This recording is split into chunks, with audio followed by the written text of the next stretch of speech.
All right, man. Go on and tell the people your name and where you from. Man, my name Geedy P. From New Orleans. I grew up between the 7th Ward and the East, back and forth. We moved a lot and stuff like that.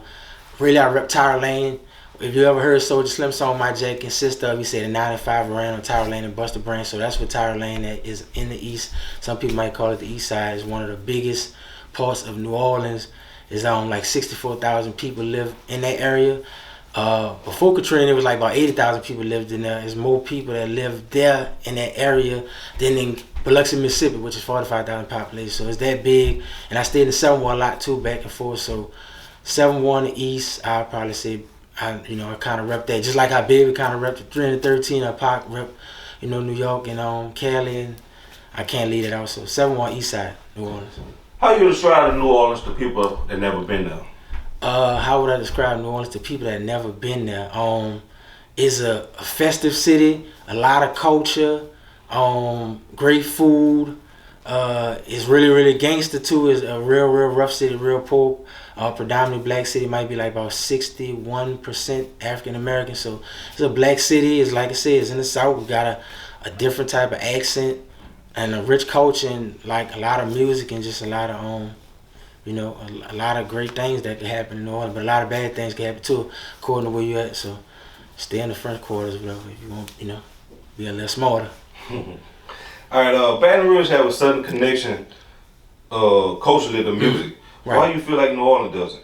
To me, Baton Rouge does definitely have a cultural connection to the South. I feel like with New Orleans, a lot of people, and I always go back for my cousin, they'll be like, and certain friends, they'll be like, man, we more like an island, which I understand it because we had the Haitian connection to us, and a lot of Haitians came after the Haitian Revolution, and then we know the Italians, the French, the Spanish, all that type of culture mixed in by us being on the water, right down the Mississippi River. It gave us a lot of different influence, so we kind of seem like somebody say like a New York by us being right by the water, but I feel like us not being connected culturally to the South like Baton Rouge is, I feel like that hurt us because, yeah, we have a different accent and we do sound different from a lot of people with a southern drawl like Baton Rouge or people in Mississippi, Alabama, but I feel like that do hurt us because, like I said, the South is really big, and even in music, it's like 120 million people that live in the South. So that's a big fan base or whatever. It's like 38% of the people that live in America live in the South, and it's like 328 million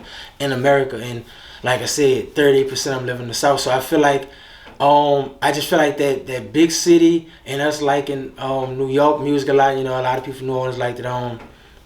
They like the Jay-Z, Biggie, Nas, Rockefeller, Dipset. So a lot, and Philly too have a big influence on New Orleans. So I feel like that kind of make us where we don't connect as much as I would like us to, whatever, culturally like Baton Rouge, but I feel like that kind of could hurt us a lot too because musically right now in this era, I don't feel like we connect culturally to the South like we should, All right, why you don't think people really listen to Boosie in New Orleans like they do in Baton Rouge or in Wellsdorf, Louisiana? Well, I mean, some people might be listening to him now, but historically they didn't listen to Boosie a lot in New Orleans. I remember when I was before Katrina or whatever, I was on that gangster music, and like I said, I got on that ghetto stores and stuff like that. And I was going to visit my cousin them in Napoleonville out there in Assumption Parish, and we was going, I think, to the Franklinton Fair, and I heard them playing Baby Mama, and that Hold Up with Webber and them, and I heard that shit. I'm like, man, these dudes going hard. Now, mind you, back in the day, we was so popular with Cash Money, No Limit. We was just like caught up in our own little world, and then niggas was on Pop, people was on Jigga and all that shit like that. And all that, so it was like we was in our own little world. But like I said, I knew about Young Bleed and shit like that from being with No Limit and C-Loke and all them. We heard of them from our cousins that might have went to Southern and shit like that. Mm-hmm. But they wasn't really playing them. A lot of people was like, man, Boosie got a high-pitched voice, he sound country. But I'm like, Pimp C got a high-pitched voice and he from Port Arthur. Well, he really from Crowder, Louisiana, but lived in Port Arthur. And then Eazy had a high-pitched voice to say he was from Compton.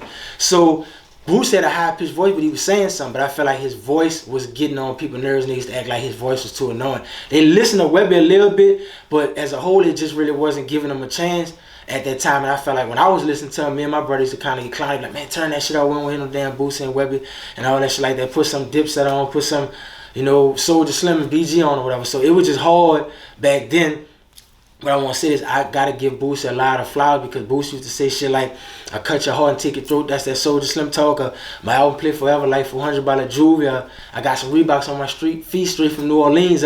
He'll say how he was in the 7th Ward with Demel and Tory on songs on For My Thug. So Boosie always gave New Orleans their flowers and rep for us. So like I said, I fuck with Boo or whatever me. All right, so one of the people you just named was Soulja Slim. How you feel like Soulja Slim played a role in New Orleans music? Soulja Slim played one of the most pivotal roles in New Orleans music. First of all, I mean the camouflage shit. I wouldn't even be wearing this if it wasn't for James A. Darryl Tap. The Soulja Reeboks and stuff like that, going all the way back to shit like Soulja for Life album to Dark Side and all that when he was Magnolia Slim and stuff like that. Soulja Slim embodies everything that's New Orleans, the attitude, the swagger, you know, like Soulja Slim said, I'm the other hustler down here besides Master P and Baby. So Slim is really important to us, and that's why a lot of people have murals of him in their studios on side of like Cess 45 record store on Number 5 Records. He got a big old mural of him on his wall. It's all over. Like Soulja Slim is forever in New Orleans and stuff like that. So Soulja Slim influences everywhere, from the music to the Reeboks to the Soulja camouflage. All that's because of Slim. Like you can't have Soulja signs in the middle of people's eyes in the rap game. You know, before Wayne even did it or whatever, it was Soulja Slim as an artist. So Soulja Slim, Soulja Tech, everything Soulja Slim. We love Slim. Who you feel like the GOAT in New Orleans? Soulja Slim, Lil Wayne? Man, like to the city, New Orleans would probably give it. I would probably say Slim, because like I said, Slim is like what Camouflage might be to Savannah, Georgia.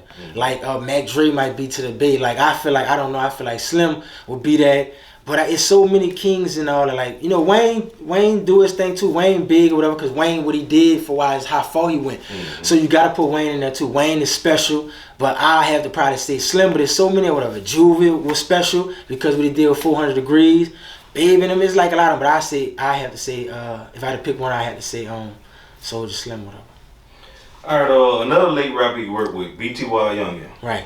How you managed to meet him? Well, my cousin was supposed to be signing him at the time when he was incarcerated and stuff. I think it was around like 2013, and Young was fighting the charge and stuff like that. I think he was on like attempt murder charge. So if I'm not mistaken, we was going to court, visiting him in the courthouse on Tulane and Broad and stuff like that. And we went to talking on the phone and stuff like that. And he was supposed, my cousin was supposed to get him out at the time, but something was going on or whatever, and he wound up, I guess it didn't happen or something happened with the judge, so Young wound up just copping out and took the time. So when he took the time or whatever, when he was writing me in jail or whatever, he was telling me, you know, he never really had a real manager. He asked me, could I be his manager? So he wrote me in red ink, and I still got the letter, and I think he was on B3 in the parish, and I wound up starting manager. So when he was in jail, while he was in jail, his mama gave me a CD or whatever, Miss Gabriella, shout out to Miss Gabriella. She gave me a CD. I got the CD. We pressed them up. We went to passing out the CDs. I was giving away free CDs. Wasn't telling nobody I had to pay for them. We was all in the French Quarter. I remember Leonard Fournette, call football players, St. Aug players, all out there. We giving out free CDs to build his buzz up. We was dropping videos like every other quarter. His old videos, we had wound up re-releasing them. And then we had after we did that, we had the Free Youngin t-shirts. Me and his brother Sporter had got some shirts from Philadelphia, and we was doing that because I remember Free Pimp C movement and the Free Gucci Man movement. So people at the second line of Super Sunday was wearing that, and that kind of helped build up his buzz while he was incarcerated. So when he did come home in 2014, you know, everybody was just shouting him out and all that, and everything just turned up, and he got out, did what he did. And we worked together a couple of months after that, and then after that we kind of went our separate ways, and I wound up going back and working at my cousin label as an A&R 060 Entertainment. How do you think his death affected New Orleans?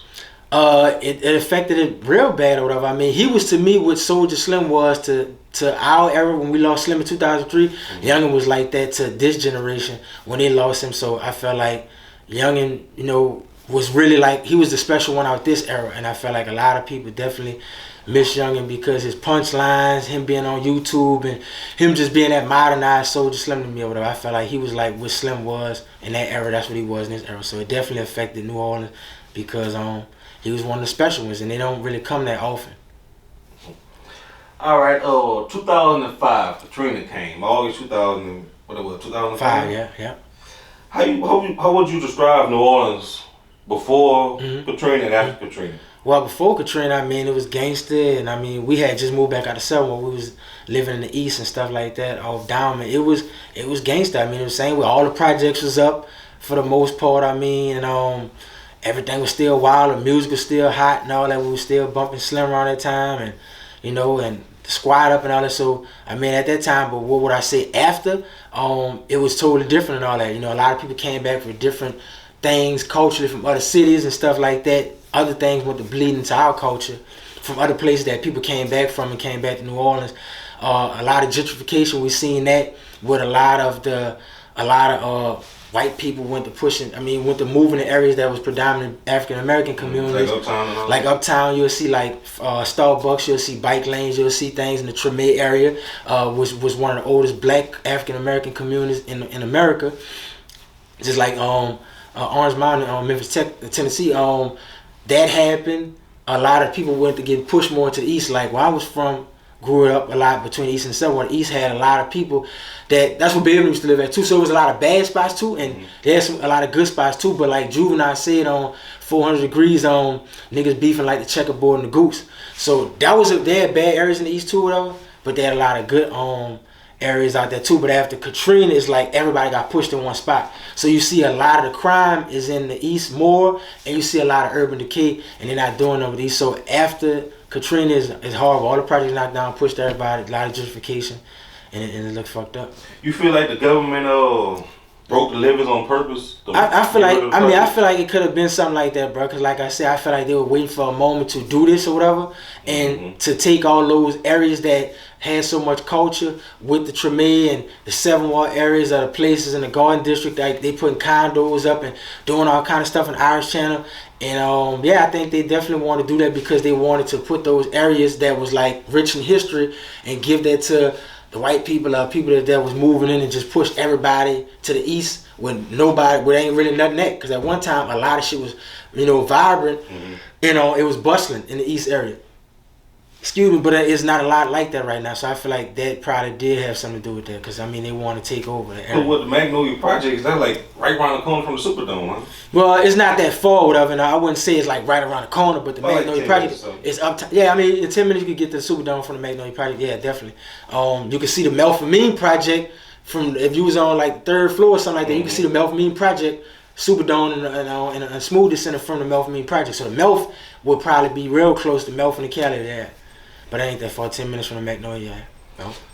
Alright, another thing that really messed Louisiana up to 10-2 law for the split jury and all that. How you feel about that? Well, I feel bad about it. That law was implemented after the Reconstruction era, and that was to silence the black vote on the jury, and it was to railroad a lot of African American people too in Louisiana. And like I said, it was a law that was implemented after the Reconstruction era to silence the black voter, lock black people up. And my brother is one of the people that's affected by that law too, because he's doing life in Angola. He was convicted in 2009. C Murder, Mac from No Limit, and so many other people. It's like about 1,500 of them. And I was out there campaigning when they was doing it to get the regular voters just to put it on the ballot so that we could vote to stop it.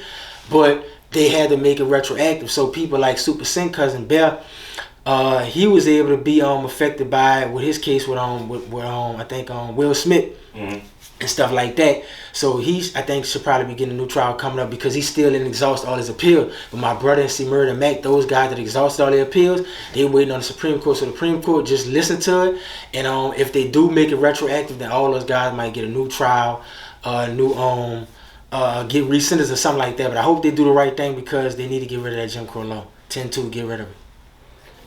How you feel about Louisiana music culture? How you feel they play a role nationwide? Louisiana music is big. From New Orleans to Ratchet City and Shreveport, everybody saying, man, she ratchet, this and that. Or people, saying pressure, raw and all that.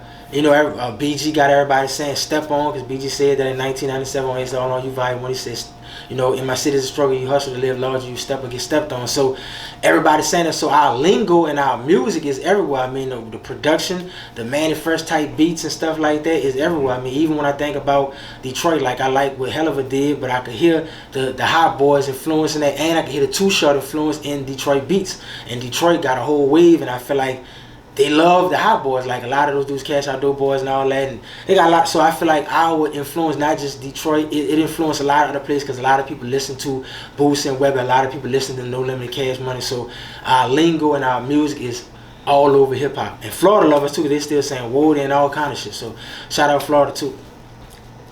How do you feel about the younger male generation in New Orleans really looking down on bounce music? The reason I feel like some of the guys that might be in rap that might look down on it and feel like it's a stigma with the bounce beat is because, you know, I love what Frida and them doing Nobi, but I guess by them just seeing Frida and Nobi or whatever, and a lot of the females, they just think, all right, when you think of bounce, you just think of a gay guy or whatever, which is not necessarily true because they always had like, you know, the Katy Reds, and they had like Jubilee, they had Partners in Crime, they had UNLV, Pimp Daddy, you know, they had BG and Wayne made True Story, the album Soulja Slim come from bounce. So I don't know. I guess they just think of, oh man, I ain't doing no bounce because I only, you know, Frida make bounce and stuff like that. And that's not true. But you know, it's good that we do have Frida and though because all that's necessary, and even the Readers, the Treaters, the Super Bads, the C-Finite, all of them, the Viners and all that stuff like that. And Dinos, all those females. But I feel like the guys look down on it because they think they just look at it like it's a bad thing when it's really not. That's a part of our culture. And the Hot Boy song, I Need a Hot Girl, that was a bounce song. It was just bigger. Even Back the Ass Up is a bounce type song. It's just like mainstream. You think bounce music, what it is, like club music or something like that? Yeah, bounce music, that might be like our club, like how DC got go-go music. Well, I mean, it's all the time. I mean, you can have it at a block party, you can have it like, you know, you can have it at a block party, you can have it at a nightclub. It's just like our underground sound. It's like how DC have go-go music, we got bounce music. Y'all got jig music in Baton Rouge, that's our music. But Manny Fresh and them took that sound and made it go mainstream and stuff, even KLC and them. Another big thing that go down in New Orleans is second line. You describing it? Second line is like something that might happen. You know, you gonna have like people with horns and drums and stuff like that. You gonna have a lot of people, and usually a second line is really with the first line was the family when somebody usually died, and then their family be the first line. The second line would be the people that follow them and all that. But we do second lines all the time and stuff like that. Not just for funeral, just to celebrate too. Like I said, it's people coming down the street dancing. You know, they might hit on something, bump on. They might pick up a can. They might do something. You're gonna see them spinning. You know, the footwork is really, really something that's meaningful to us, whatever, and stuff like that. But it's just something that we do that's a part of our culture. You know, you got the second lines, and you got the Indians that dress up and they put these beautiful suits together. It might take 8 and out. People call them Indians, second line Indians, Mardi Gras Indians, and all that stuff like that. But that's something that started in New Orleans and stuff. That was their way to show their gratitude to the Native Americans that helped out the black people too, to my knowledge and stuff like that. So everybody got their tribes and they really, really serious about it. And it's something that's been going on for years and years, and it's traditions that get passed down. But they hand make their own suits and stuff like that. These beautiful suits that the Indians do, the Mardi Gras Indians. Yeah, the same thing as like a Super Sunday too? Yeah, they come out for Super Sunday and all that stuff like that. And they come out with their tribe, and you know they got uptown tribe, downtown tribe, and stuff like that. But yeah, it's stuff that gets passed down from generation to generation. But that's something that make our culture so unique and stuff like. Cause they got Mardi Gras in Mobile, and Mobile was doing, I think, Mardi Gras probably 18 or 12 years before New Orleans was even founded or whatever. But they do have Mardi Gras in Mobile, but Mardi Gras in Mobile don't have second line Indians and all that like how we got. So our culture is different from the way they do it in Mobile. But Mobile, I know a lot of my partners that went to college in Alabama be like, Mobile started it. Yeah, they did, but we got ours a little different, and I was like, you know, more known because we do so much other stuff too. All right, in 2015, you was on a dedication tour. Who you was on there with? Well, my one of my best friends, S80, he had a song called Meet Me Halfway, and it got real big on the underground. He was doing it in small little clubs at first and parties, and then it just kept getting bigger and bigger, and people went to shout out. And it got big, and 80 wound up going on tour with Lil Wayne. He got on tour with Lil Wayne, and his manager, Fee Banks, who managed Kevin Gates and managed Young Boy, he had, I guess he kind of bridged the gap with that and all that, and we wound up going on tour with him, and that was my cousin, Fat Mac, on 0 to 60, got an artist called FG Famous out of Bogalusa. So we wound up going on tour with that, and Ray Shrimmer was on tour, and Lil Wayne, and it started off in El Paso, Texas, and that's how I found out how big Texas was, just driving through that whole state. And then it ended in Lincoln, Nebraska, home of the Cornhuskers. So it was a great experience and all that, just seeing how you gotta be on time, like 8 o'clock, hit the stage, you know, even how we had to do sound check, and 80 had to like perform on rehearsals, performance and stuff like that. And it was just a great experience with having all the debate to hit those arenas and those clubs, those theaters every night, and see Lil Wayne and Ray Shrimmer. Even before Ray Shrimmer had the Black Beatles song, we was cool with them. We had got cool with them on the road, being backstage and all, because you know, they from, I think, Tupelo, Mississippi. So But I was being from Louisiana, he from Mississippi. We just kind of clicked and shit. But it was a hell of an experience and stuff like that, man. All right, man. Let's go on and wrap it up. What people could expect from you in the near future?